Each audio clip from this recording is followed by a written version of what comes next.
Mm,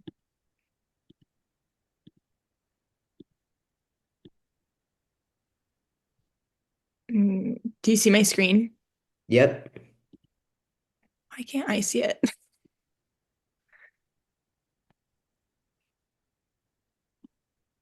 Um, okay, got it. Perfect. Can you still see my face too? Uh, Okay, perfect. Okay. Um, Hi everyone. My name is Elin Kaiser, and this is my partner Noah Thomas. Today we'll be presenting our crisis management plan focused on sports betting scandals in collegiate athletics. This is an issue that's becoming increasingly relevant across college sports. And our plan is designed to help universities prepare, respond, and rebuild trust when integrity crises like this occur. Um, so to start, um, we're going to talk about the importance of crisis management. Um, so, since the legalization of sports betting has expanded across the US, student athletes are facing higher risks than ever. In fact, over 175 student athletes have been suspended for sports betting since 2018. These scandals don't just affect athletes involved, they damage the integrity of the competition and the reputation of athletic departments. And that's why universities need clear prevention and response strategies in place. Um, and then the current conversation of sports, we're seeing how this issue is shaping the current conversation around college sports in general. And then on the provider side, universities and athletic departments, compliance offices are under more pressure, and NCAA oversight has become stricter than ever. And then on the consumer side, fans, alumni, and sponsors, there's growing skepticism. When scandals happen, fans start questioning whether games are fair, and betting markets react instantly. This erosion of trust can hurt not just one program, but the credibility of college sports overall. This leads me into our crisis scenarios. So, to understand what kinds of crises we're dealing with, we looked at two major scenarios. The first is athletic betting or athlete betting when a student athlete bets on their own games. That's one of the most serious violations possible because it undermines the integrity of the entire sport and triggers immediate NCAA penalties.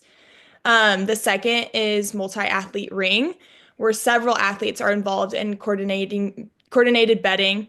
And then in this case, the damage can spread quickly across programs, leading to institutional investigations and long-term reputational harm. And then the crisis avoidance strategies that we came up with emphasizes prevention first. This means comprehensive education for all athletes and staff about betting rules and ethical standards. We also recommend confidential hotlines for reporting concerns, consistent monitoring of athlete behavior, and strong reinforcement of cultural values like integrity and respect. And then finally, mental health support is key because stress, pressure, and financial temptation often play a big role in why athletes take these risky actions in the first place.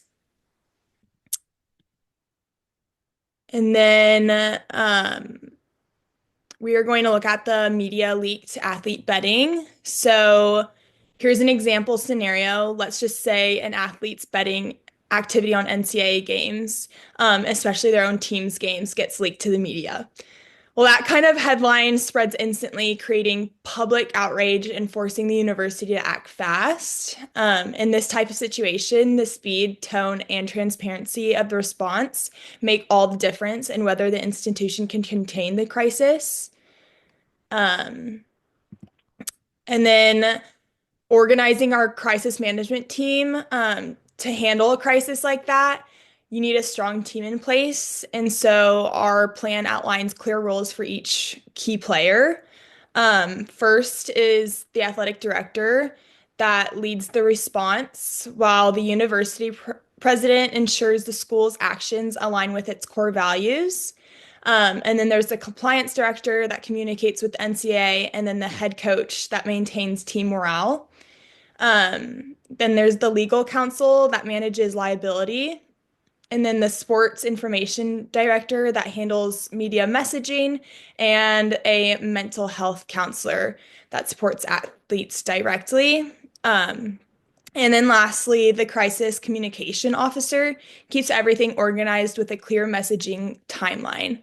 And then altogether, this takes a coordinated, transparent, and values-driven response. And now I'll hand it over to Noah to talk more about our communication pipeline. Thanks, Ellen. Once a crisis like this occurs, communication becomes the most critical factor in how effectively it's managed. Our communication pipeline ensures that the right people are informed and in the right order. Internally, it starts with the coach reporting to the athletic director, who then informs the compliance director and the university president. From there, the coach and mental health counselor meet with the team directly to keep communication honest and supportive. Externally, the sports information director and athletic director work together to craft a press release and briefing.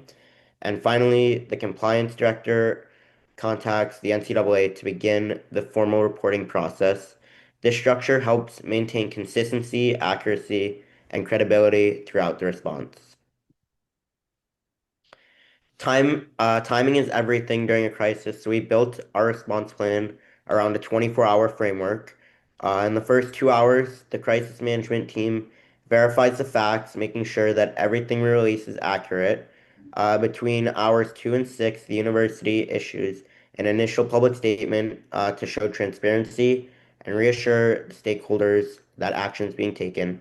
And finally, within 24 hours, the crisis team holds a formal briefing to share updates, discuss the investigation, and outline the next steps for accountability and prevention, acting fast but carefully, which helps build trust early and maximize misinformation.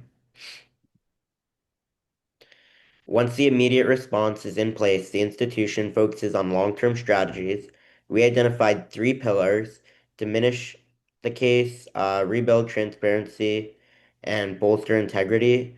First, by taking swift action, the university can reduce the overall impact of the scandal. Next, through open communication and transparency, they can begin to regain confidence of fans, athletes, and donors.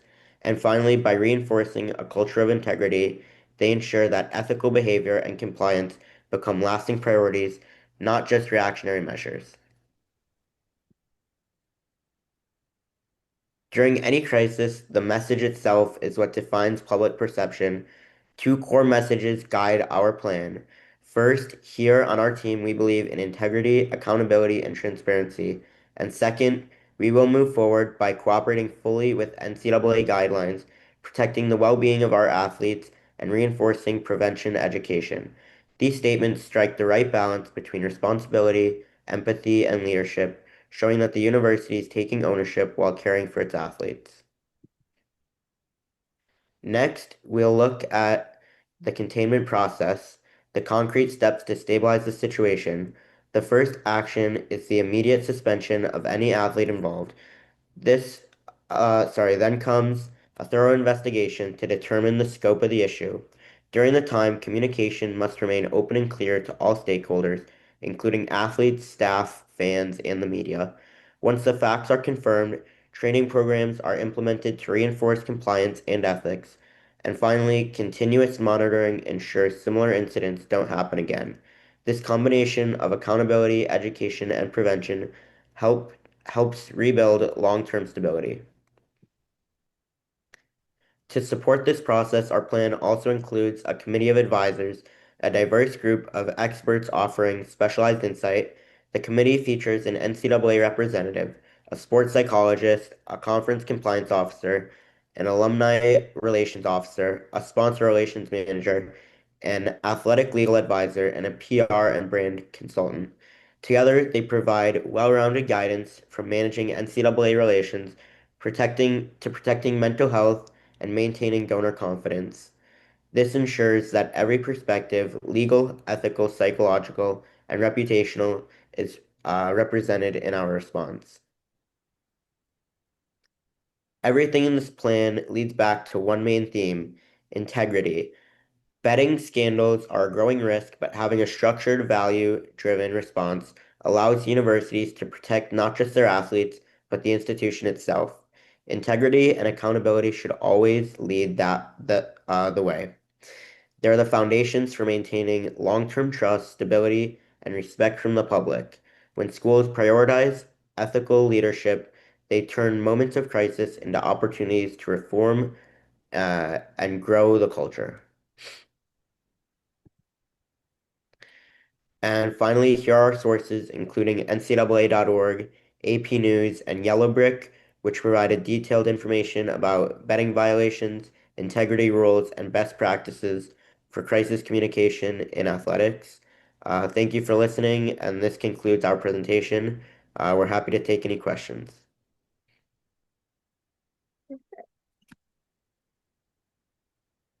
Yay, you did it. All right, nice. Let me stop the recording.